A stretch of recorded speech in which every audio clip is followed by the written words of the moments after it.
the names and dates and places of his life?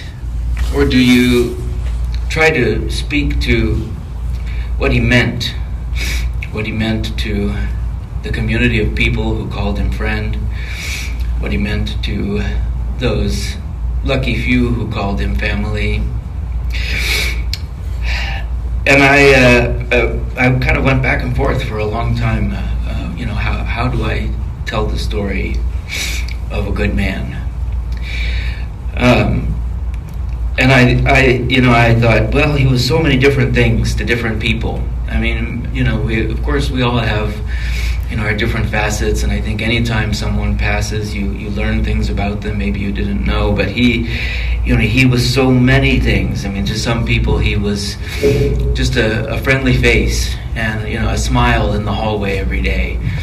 To some people, he was the boss for much of his life, someone to be respected and admired, but never to turn anything in too late.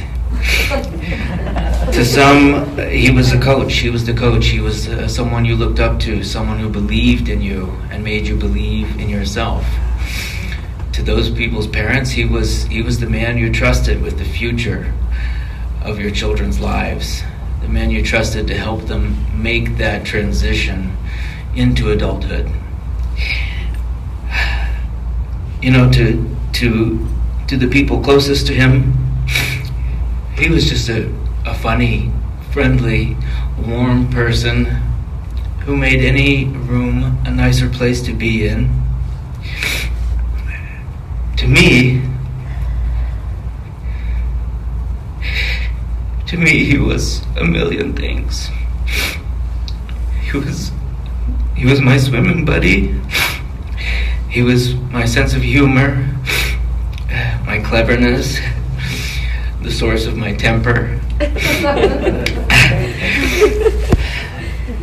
But I think when I really reflected on all the things he was to me and all the things he taught me, the thing that stood out the most is that he taught me what it means to be a good man.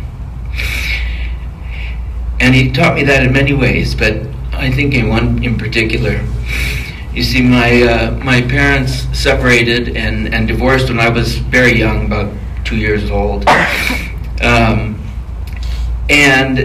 I think, many children of divorced parents have different experiences of what that means and what their parents are to them, especially depending on custody and all of that.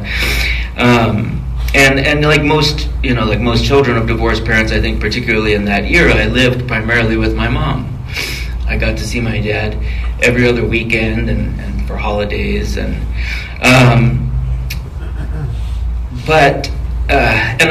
of course my mom loved me dearly too, and she taught me a lot about being a good person as well. But she was around every day, and that nearness, that immediacy, made it easy to take for granted as a kid. Of course mom loves me.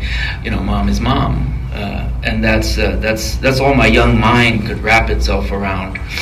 But with my dad, early on, I began to realize that he was around not because that's just the way things were or because he had to be, but because he wanted to be and because he chose to be. The older I got, the clearer that became. When my parents got divorced, they lived in Laredo, but my mom and I moved to Fort Worth pretty quickly thereafter, and he followed.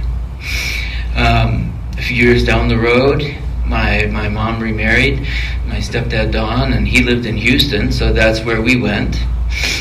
And for a couple of years, every other weekend, my dad flew me from Houston to Dallas to see him. And then as soon as he was able, he found a job and a home in Houston.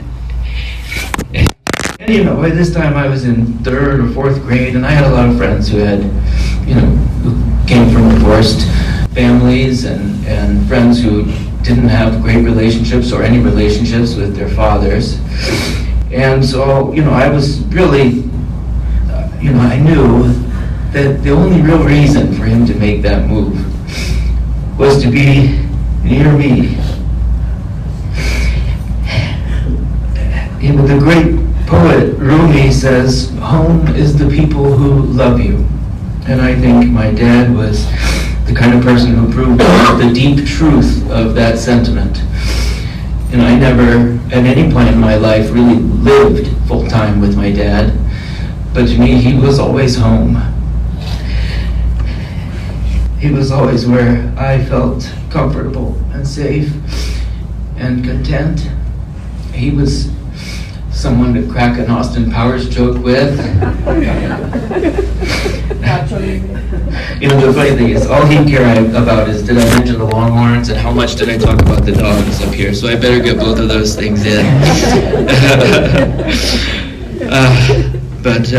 No, in my life, I've been given many gifts. I've been many places and seen many things, and really lived a life of privilege beyond what I could hope to deserve. And a lot of that I owe to him.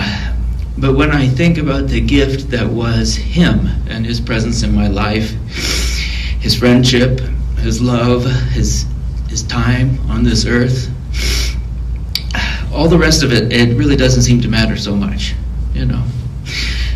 I'd give it all away happily for a few more minutes with my dad. But I believe, and I know that he did too, that contrast and impermanence are the heart and soul of beauty. You can't have the light without the darkness. And a thing isn't truly beautiful, isn't truly cherished if it doesn't end.